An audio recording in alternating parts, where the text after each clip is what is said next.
Hi friends, आप सभी लोगों का आपके अपने YouTube channel agriculture tricks by NK में हार्दिक स्वागत करते हैं। जैसा कि आप लोगों को पता है कि एग्रीकल्चर से रिगार्डिंग कोई भी अपडेट वगैरह आती है तो हम आप लोगों को वीडियो के माध्यम से प्रोवाइड करवाते रहते हैं। तो आज इसी कड़ी के अंतर्गत अपन बात कर रहे थे जो पशु परिचर का है पेपर को लेकर। तो जो आपका भाग ब है उसको लेकर काफ़ी इंपॉर्टेंट सीरीज चला रखी थी। ये क्वेश्चन आपके महा मैराथन वाले साबित होने वाले थे, जिसके अंतर्गत अपन 50-50 क्वेश्चनों की बात कर रहे थे। तो अपन ने ऑलमोस्ट 150 यानी कि 150 क्वेश्चनों की बात कर चुके हैं और लगभग 150 क्वेश्चन के लगभग की और अपन बात करेंगे, यानी कि 300 से 350 क्वेश्चन होंगे। वहाँ से आपका पूरा जो आपका खंड ब है वो यहाँ से पशु परिचर का कंप्लीट होने वाला है। तो चलिए विदाउट किसी टाइम वेस्ट के आज का वीडियो स्टार्ट करते हैं। तो आपको पता है वो लास्ट क्वेश्चन अपन ने दूध का उबाल बिंदु का बात की थी, वो कितना था 101 डिग्री सेंटीग्रेड। और जल की बात करेंगे तो जल का उबाल बिंदु कौन सा था 100 डिग्री सेंटीग्रेड पे होता है। चलिए आज का क्वेश्चन है लैक्टोज का अपेक्षित घनत्व कितना होता है। तो घनत्व की मैंने आपको पहले बताई थी कि अगर आपके पास में गाय का दूध का अपेक्षित घनत्व पूछा जाए तो 1.028 ये किसका था, आपका गाय का था। और भैंस की बात की जाएगी तो 1.03032 तो ये किसका था, भैंस का था। और अगर सामान्यतः पूछ लिया जाए आपको कि दूध का अपेक्षित घनत्व होता है तो 1.028 से लेकर 1.032 तक होता है, जनरली आपके पास में ऐसे दे दिया जाए। तो आज बात करेंगे लैक्टोज, जो लैक्टोज होता है उसका अपेक्षित घनत्व कितना होता है। तो वो 1.666 होता है। आपको विशेष रूप से आपको ध्यान रखना है कि जो लैक्टोज का अपेक्षित घनत्व होता है 1.666 होता है। चलिए नेक्स्ट क्वेश्चन की अपन बात करें, दूध का हिमांक बिंदु कितना डिग्री सेंटीग्रेड होता है। तो हिमांक बिंदु की बात की जाएगी, मतलब कि जमाव बिंदु भी आ सकता है ना, जमाव बिंदु, इसका भी ध्यान रखना। जमाव बिंदु भी दिया जा सकता है और हिमांक बिंदु भी दिया जा सकता है। तो कितने डिग्री सेंटीग्रेड पे आपका दूध जम जाता है, तो वो जमता है आपका माइनस के अंतर्गत 0.52 से लेकर 0.56 डिग्री तक आपका दूध जम जाता है। तो ऑप्शन नंबर ए यहाँ से क्या हो जाता है, राइट आंसर हो जाता है। नेक्स्ट क्वेश्चन की अपन बात करें, कौन से दूध को वसा रहित तो दूध भी कहा जाता है। काफी इंपॉर्टेंट क्वेश्चन है और काफी बार पूछा गया क्वेश्चन है। बात करें कि जो आपका जो वसा रहित दूध होता है ना उसे अपन क्या कहते हैं, स्किम्ड मिल्क कहते हैं। क्या कहते हैं आपको इसके अंतर्गत, स्किम्ड मिल्क कहते हैं, या फिर इसे ही अपन क्या कहते हैं, सेपरेटा भी कहते हैं। जिस दूध से आपकी पूरी वसा निकाल ली जाती है, तो दूध से वसा निकालने के बाद में दूध बचता है उसे अपन क्या कहते हैं, सेपरेटा दूध कहा जाता है, या इंग्लिश में क्या कहते हैं, स्किम्ड मिल्क कहा जाता है। तो इसका विशेष रूप से आपको ध्यान रखना है, यानी कि ए और बी दोनों ही ऑप्शन आपके क्या हो जाएंगे, सही हो जाएंगे। तो इसका विशेष रूप से आपको ध्यान रखना है।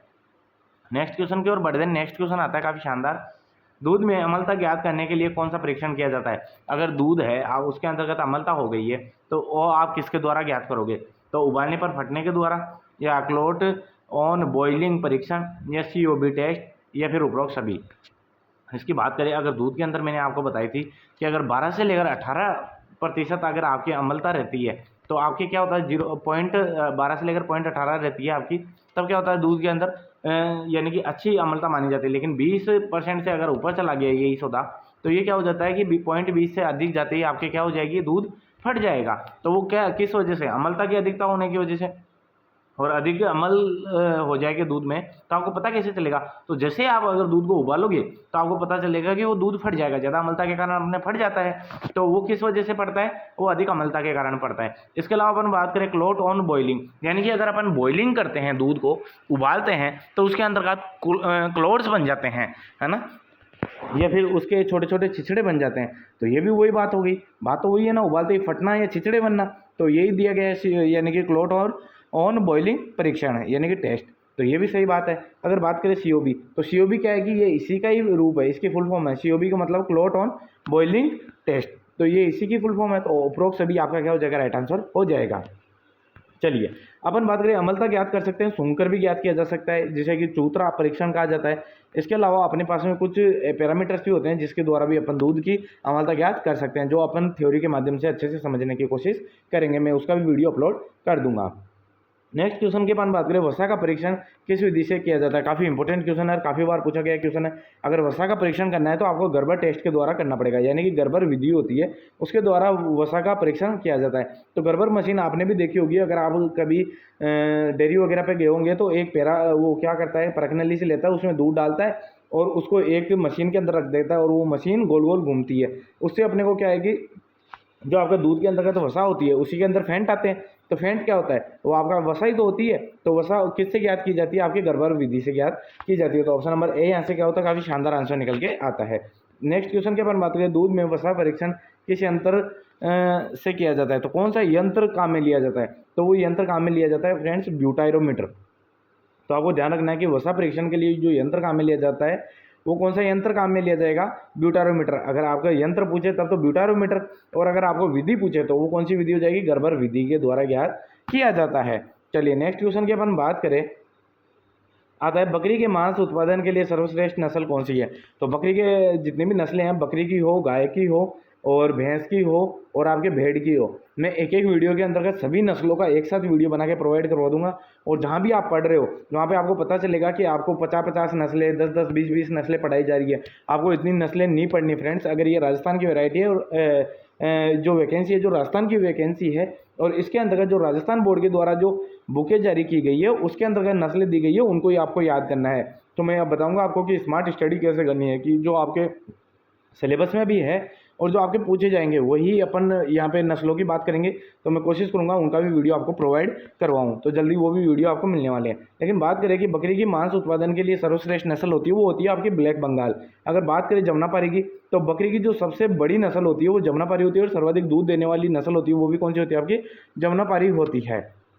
तो इसका भी विशेष रूप से आपको ध्यान रखना है। चलिए नेक्स्ट क्वेश्चन की अपन बात करें, दूध का अपेक्षित घनत्व किससे ज्ञात किया जाता है? तो दूध का अपेक्षित घनत्व है वो लैक्टोमीटर के द्वारा ज्ञात किया जाता है। इसके ऊपर आपके पैरामीटर्स होते हैं, वो 0 से लेकर 40 तक क्या होते हैं, इसके ऊपर पैरामीटर्स डिनोट किए हुए होते हैं। इसका विशेष रूप से आपको ध्यान रखना है। तो आप लोग डायरेक्ट ही पूछ ले कि लैक्टोमीटर यानी कि अपेक्षित घनत्व किसी यंत्र से ज्ञात किया जाता है? लैक्टोमीटर के द्वारा ज्ञात किया जाता है। वसा ज्ञात करनी है तो ब्यूटारोमीटर के द्वारा ज्ञात की जाती है। तो ये दोनों काफ़ी इंपॉर्टेंट यंत्र हैं, इनका आपको अच्छे से ध्यान याद रखना है। चलिए लैक्टोमीटर पर कितनी रीडिंग होती है? तो मैंने बता दिया 0 से 40 तक इसके ऊपर रीडिंग पाई जाती है। और जो आपका ऐसे आपको देखने को मिलेगा ये ब्यूटारोमीटर, तो 0 यानी कि नीचे से लेकर ऊपर की ओर आपके अंक अंकित होते हैं। इसके अंदर कई बार पूछ लिया जाता है, तो ये नीचे 0 होता है और ऊपर तक 40 तक होता है, मतलब कि नीचे से उल्टा इसके अंतर्गत क्या होता है? पैरामीटर्स लिखे हुए होते हैं। चलिए नेक्स्ट क्वेश्चन के बाद लैक्टोमीटर कितनी रीडिंग होती है? तो 0 से 40 होती है। चलो ठीक है। बात करें ताजे दूध में किसकी उपस्थिति के कारण 2 घंटे बाद अपेक्षित घनत्व ज्ञात किया जाता है? कि इसके अंतर्गत क्या होता है दूध में कि जिसके कारण अपन अपेक्षित घनत्व ज्ञात करते हैं वो अपने को 2 घंटे बाद में ज्ञात किया जाना चाहिए। तो CO2 की वजह से, CO की वजह से, कार्बन डाइऑक्साइड की वजह से, या A व C दोनों। तो आपको पता ही होगा कि जो ताज़ा दूध होता है उसके अंतर्गत CO2 की वजह से अपन क्या करते हैं? अपेक्षित घनत्व है वो 2 घंटे बाद में ज्ञात करते हैं। तो CO2 मतलब कार्बन डाइऑक्साइड, और CO2 उसी को हिंदी में लिख दिया है। CO क्या होता है? Carbon monoxide. तो कार्बन मोनोऑक्साइड का कोई रोल नहीं होता, लेकिन कार्बन डाइऑक्साइड का रोल होता है। तो A व C दोनों क्या हो जाएंगे? इसके राइट आंसर हो जाएंगे। चलिए नेक्स्ट क्वेश्चन की ओर बढ़ते हैं। भैंस के दूध में पानी मिलाकर गाय का कहकर बेचने पर कौन सा परीक्षण किया जाता है? तो आप ऐसे सपोज करो कि अगर आप जा रहे हो तो आपको पता है कि आपके पास में दूध दिया है, आज आपके जो दूध देने वाला आता है या फिर आप कहीं से भी दूध लेके आते हो, तो वो ऐसे बोल रहे हैं आपको कि आपका तो दूध क्या है? भैंस का दूध है, और उसके अंतर्गत पानी मिला देता है ना, यानी कि भैंस के दूध के अंदर पानी मिला देता है और वो बोलता है कि ये क्या है? गाय का दूध कहकर बेच देता है आपको। तो आप कैसे परीक्षण करोगे कि इसके अंतर्गत पानी की मिलावट है? तो क्वेश्चन पूछना चाहता है कि दूध के अंतर्गत अगर पानी की मिलावट है तो वो किस विधि के द्वारा आप ज्ञात कर सकते हो, कौन सा परीक्षण करके ज्ञात कर सकते हो? तो वो अपन ज्ञात कर सकते हैं हंसा टेस्ट के द्वारा। हंसा टेस्ट होते ही वो पानी की मिलावट को ज्ञात करने के लिए यूज़ किया जाता है। तो ऑप्शन नंबर ए यहाँ से क्या होता है? काफ़ी शानदार आंसर निकल के आता है। नेक्स्ट क्वेश्चन की अपन बात करें, दूध में स्टार्च का पता लगाने के लिए कौन सा परीक्षण किया जाता है? तो दूध के अंतर्गत क्या होता है कि स्टार्च भी मिला दिया जाता है कई बार। तो स्टार्च मिलाने के लिए अपन कौन सा परीक्षण करेंगे? तो वो करेंगे आयोडीन परीक्षण किया जाता है, या आयोडीन टेस्ट किया जाता है। अगर दूध के अंतर्गत पानी की मिलावट का पता लगाना है तो हंसा टेस्ट करेंगे। अगर उसके अंतर्गत स्टार्च की मिलावट की गई है ना, स्टार्च की मिलावट का अगर पता लगाना है तो अपन आयोडीन परीक्षण करते हैं। तो ऑप्शन नंबर बी यहाँ से क्या हो जाता है? राइट आंसर हो जाता है। थनैला रोग जनित पशु के दूध की पहचान के लिए कौन सा परीक्षण किया जाता है? तो मैंने ये पहले बताया था आपको कि जो थनैला रोग हो जाता है उसके लिए अपन कौन सा परीक्षण करते हैं? उसके लिए करते हैं स्ट्रिप कप टेस्ट यूज़ किया जाता है, जिसे कि अपन क्या कहते हैं? मेस्टेड यानी मेस्टाइटिस परीक्षण भी इसके अंतर्गत कहा जाता है। मेस्टाइटिस इंग्लिश में कहा जाता है, तो इसीलिए मेस्टाइटिस ये आपका परीक्षण भी यूज़ होता है, और इसे स्क्रिप्ट कप टेस्ट होता है उसका यूज़ किया जाता है। और बात करें जो आपका स्ट्रिप कप टेस्ट है वो आपका दूध निकालने से पूर्व यूज़ किया जाता है। दूध निकालने से पहले अपन क्या करते हैं? इसको स्ट्रिप कप टेस्ट का यूज़ करते हैं। इसका विशेष रूप से आपको ध्यान रखना है। तो ए व सी आपके आंसर शानदार निकलने वाला है। बात करें पशुओं में दूध दोहन का कार्य कितने समय में कर लेना चाहिए, तो ये मैंने पहले भी बता दिया कि आपके जो पशुओं के अंतर्गत दूध दोहन का कार्य है वो 5 से 7 मिनट के अंतर्गत पूरा कर लेना चाहिए और पशु के बाईं ओर बैठकर ये कार्य करना चाहिए। पशु के बाईं ओर बैठकर दूध दोहने का कार्य करना चाहिए। ये क्वेश्चन काफ़ी बार पूछा गया है, इसको विशेष रूप से आपको याद रखना। और दूध देने की विधियां हैं या दूध दोहन की विधियां हैं वो अपन ने पहले ही वीडियो के माध्यम से वीडियो पूरा थ्योरेटिकल वीडियो समझा रखा है अच्छे से, तो आप वीडियो जाके भी देख सकते हो। चलिए बात करें नेक्स्ट क्वेश्चन की, दूध में विकसित अम्लता पाई जाती है। तो जो आपके दूध के अंतर्गत जो अम्लता पाई जाती है वो किस कारण होती है, तो जो आपका स्ट्रेप्टोकोकस जीवाणु होता है उसके कारण होता है, जो लैक्टोबैसिलस जीवाणु होता है उसके कारण होता है, ए व बी दोनों के कारण होता है, या एल्बुमिन के कारण होता है। तो मैंने बताया था कि जो आपका एल्बुमिन है वो क्या है, दूध की एक प्रोटीन है। तो ये तो प्रोटीन हो गया, इसके कारण तो क्या हो गया, आपकी अम्लता बढ़ेगी नहीं। और प्रोटीन के जो आपके दूध के अंतर्गत प्रोटीन होती है कौन सी होती है, आपके एक कैसिन प्रोटीन होगी, एल्बुमिन होगी और ग्लोबुलिन होगी, 3 ही प्रोटीन थी। सबसे ज़्यादा 80% कौन सी पाई जा रही थी, आपकी कैसिन प्रोटीन पाई जा रही थी। और एल्बुमिन है और ग्लोबुलिन है ये आपकी कम मात्रा के अंतर्गत प्रोटीन पाई जा रही थी। अब बात करें कि जो आपका दूध के अंतर्गत विकसित अम्लता होती है वो किसके कारण होती है, स्ट्रेप्टोकोकस जो जीवाणु होता है उसके कारण, और लैक्टोबैसिलस जो जीवाणु होता है उसके कारण ही आपके क्या होती है, अम्लता पाई जाती है। और जो दूध से अपन दही जमाते हैं उसके लिए भी जो जीवाणु काम में लिया जाता है वो लैक्टोबैसिलस जीवाणु यूज में लिया जाता है। तो इसका विशेष रूप से आपको ध्यान रखना है। तो ऑप्शन नंबर सी यहाँ से क्या होता है, काफी शानदार आंसर निकल के आता है। नेक्स्ट क्वेश्चन की अपन बात करें, दूध में वर्षा जल की मात्रा ज्ञात करने के लिए कौन सा परीक्षण किया जाता है। मैं बता दूं आपको फिर से, इनको सभी टेस्टों को एक जगह लिख लेना।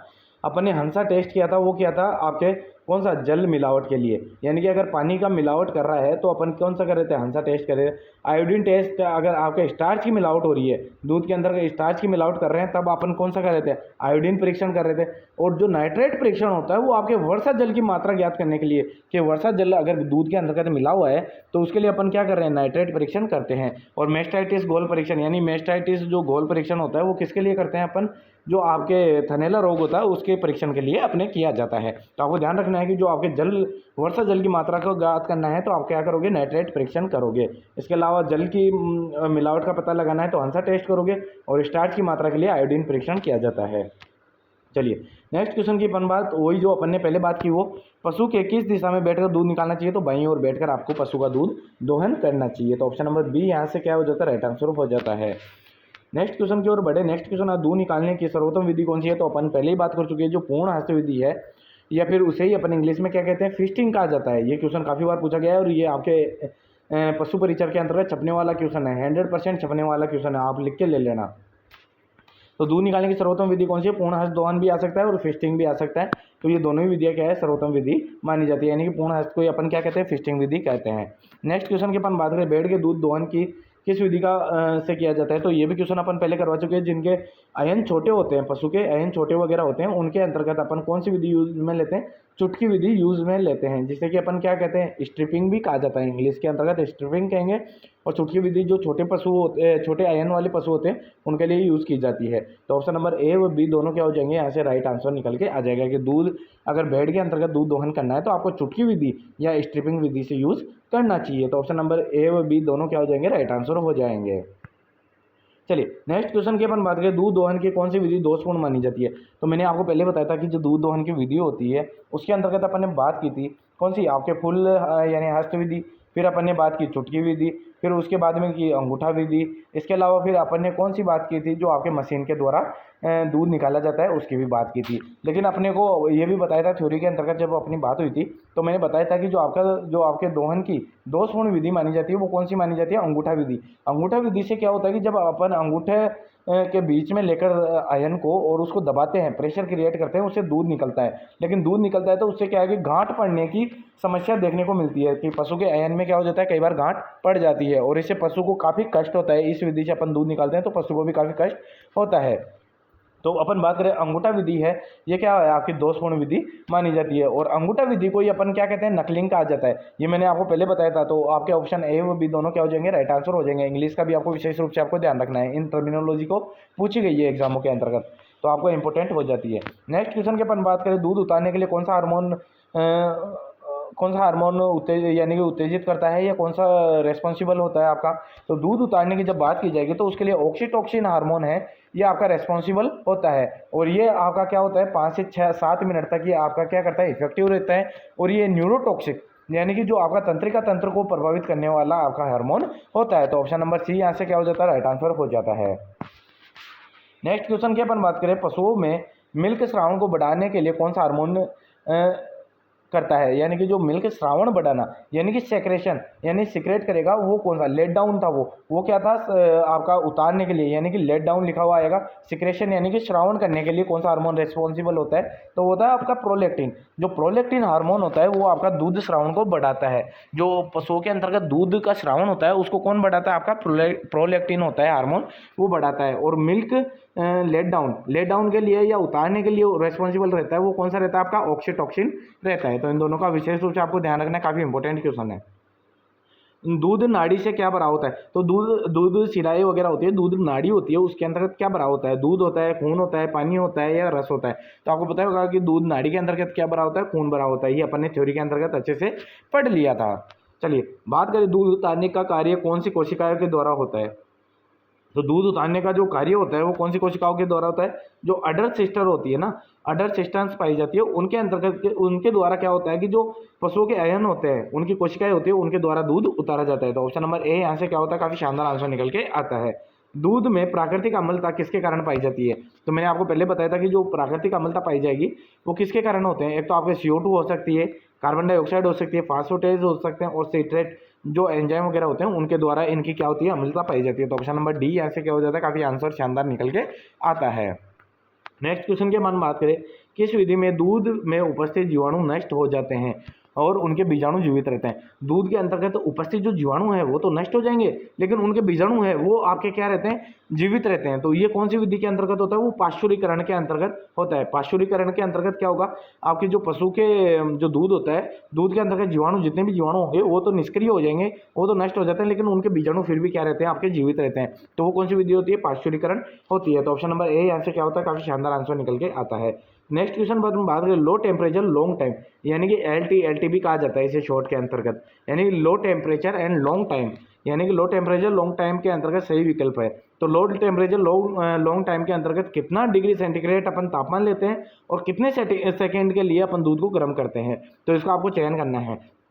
तो इसकी अपन बात करेंगे, अगर लो टेम्परेचर की जब बात की जाएगी तो लो टेम्परेचर पर लगभग 63 से 65 डिग्री सेंटीग्रेड आपका क्या रखा जाता है, 63 से लेकर 65 डिग्री तक आपका दूध का टेम्परेचर रखा जाएगा, और इसको गर्म करते हैं वो 30 मिनट तक करते हैं। कितने मिनट तक, आपका 30 मिनट तक गर्म करते हैं। तो आपका LT के अंतर्गत क्या होगा, 63 से लेकर 65 डिग्री तक टेम्परेचर रखा जाएगा और 30 मिनट तक दूध को गर्म किया जाएगा। तो ऑप्शन नंबर सी यहाँ से क्या होता है, काफी शानदार आंसर निकल के आता है। अब बात करें हाई टेम्परेचर और शॉर्ट टाइम, मतलब कि टेम्परेचर तो हाई रहेगा और टाइम भी क्या रहेगा, शॉर्ट रहेगा। उसके अंतर्गत तो दूध गर्म करने के लिए अपन कितना टेम्परेचर लेंगे, यानी ये दूध गर्म करने की विधियां हैं फ्रेंड्स, इसको विशेष रूप से आपको ध्यान रखना है। तो हाई टेम्परेचर के अंतर्गत लगभग 72 डिग्री सेंटीग्रेड अपन टेम्परेचर रखते हैं और उसको 15 सेकंड के लिए अपने को क्या करना पड़ता है, गर्म करना पड़ता है। इस विधि को अपन क्या कहते हैं, हाई टेम्परेचर और आपका शॉर्ट टाइम, यानी HTST, यानी हाई टेम्परेचर शॉर्ट टाइम।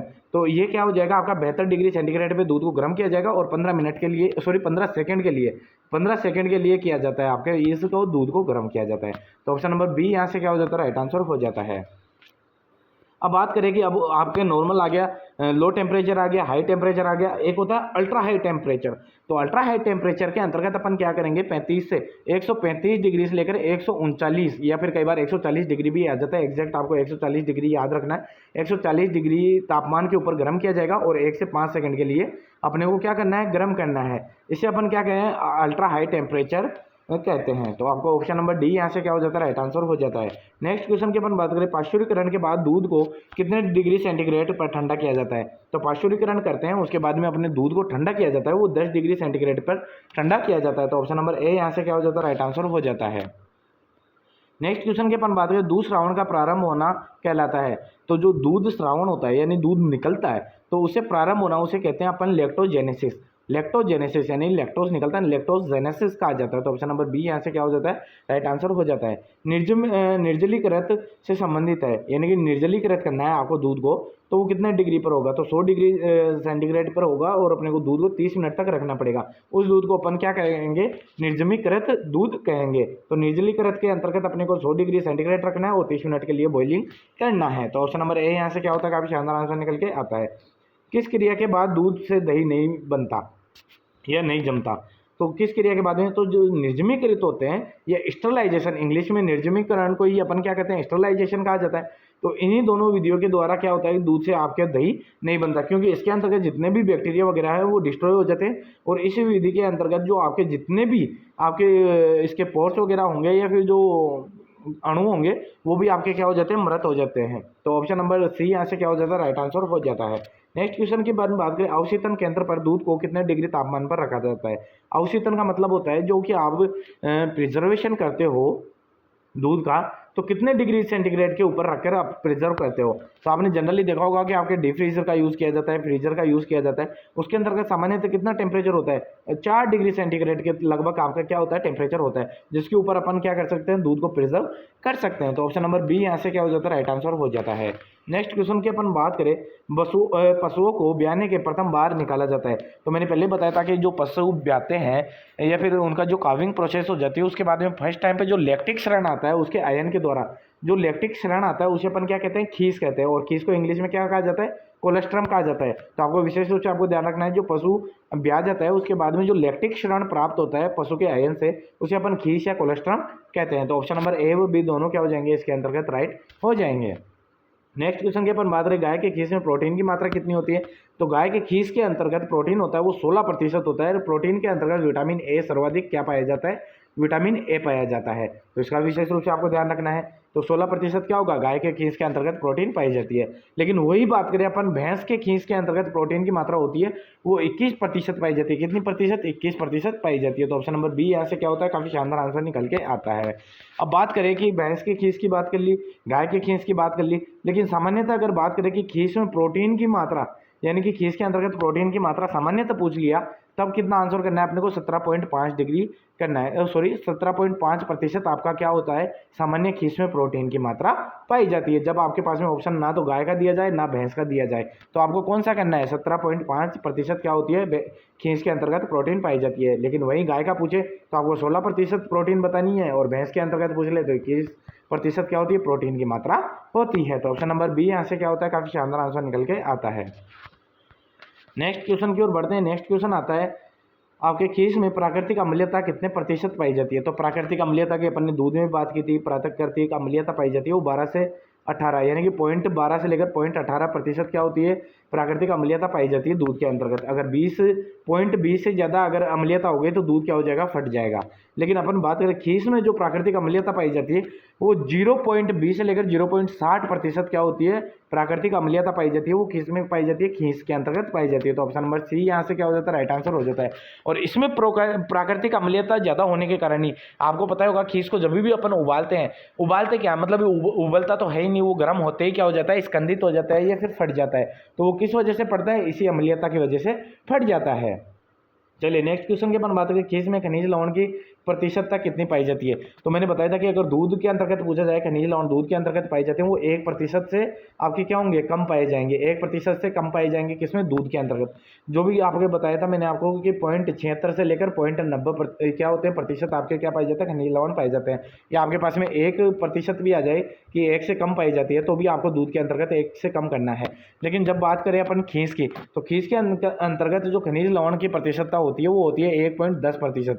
आपको काफ़ी इंपॉर्टेंट क्वेश्चन है, काफ़ी बार पूछा गया क्वेश्चन है कि अगर खीस के अंतर्गत खनिज लवण पूछे जाए तो आपको करना है 1.10% करने हैं। ऑप्शन नंबर डी यहाँ से क्या हो जाता है, राइट आंसर हो जाता है। नेक्स्ट क्वेश्चन के अपन बात करें, नवजात बछड़े को रोग बीमारियों से बचाने के लिए क्या पिलाना चाहिए? तो रोग बचाने के लिए या आपको रोग प्रतिरोधक क्षमता पैदा करनी है, उसके लिए आपको जो बछड़ा होता है, नवजात शिशु होता है, उसको क्या पिलाना चाहिए? तो उसे क्या पिलाना चाहिए, कोलेस्ट्रम या खीस पिलानी चाहिए। तो ऑप्शन नंबर सी यहाँ से क्या हो जाता है, राइट आंसर हो जाता है। बात करें कि आपके खीस का अपेक्षित घनत्व की मैंने बात कर ली कि दूध का अपेक्षित घनत्व कितना होता है, 1.028 से लेकर 1.032 होता है। इसके अंतर्गत गाय का पूछा जाए तो आपको करना है 1.028, ये गाय का अपेक्षित दूध का अपेक्षित घनत्व होता है। भैंस की बात की जाएगी तो आपका 1.032 या आपके भैंस का दूध का अपेक्षित घनत्व होता है। लेकिन आपको पूछा जाए खीस का अपेक्षित घनत्व कितना होता है, तो वो आपके अगर ये खींच का अपेक्षित घनत्व पूछा जाए तो 1.04 से लेकर आपका 1.080% क्या होता है, या फिर 1.080 कितना होगा, ये कितना होता है आपका अपेक्षित घनत्व किसका होगा, खींच का हो जाता है। तो आपको ऑप्शन नंबर 4 यहाँ से क्या हो जाएगा, राइट आंसर हो जाएगा कि खींच का अपेक्षित घनत्व होता है वो 1.040 से लेकर 1.080 आपका अपेक्षित घनत्व खींच का होता है। तो गाय भैंस की भी बात कर ली अपन ने, और जो आपका खींच था उसकी भी बात कर ली। तो आज के इतने क्वेश्चन थे। अब नेक्स्ट वीडियो के अंतर्गत अपन और भी शानदार क्वेश्चनों की बात करेंगे जो आपके एग्जाम में हूबहू छपने वाले हैं। तो अगर वीडियो पसंद आए तो ज़्यादा से ज़्यादा लाइक करें और शेयर करना ना भूलें। थैंक यू फ्रेंड्स, मिलते हैं नेक्स्ट वीडियो में नेक्स्ट अपडेट के साथ।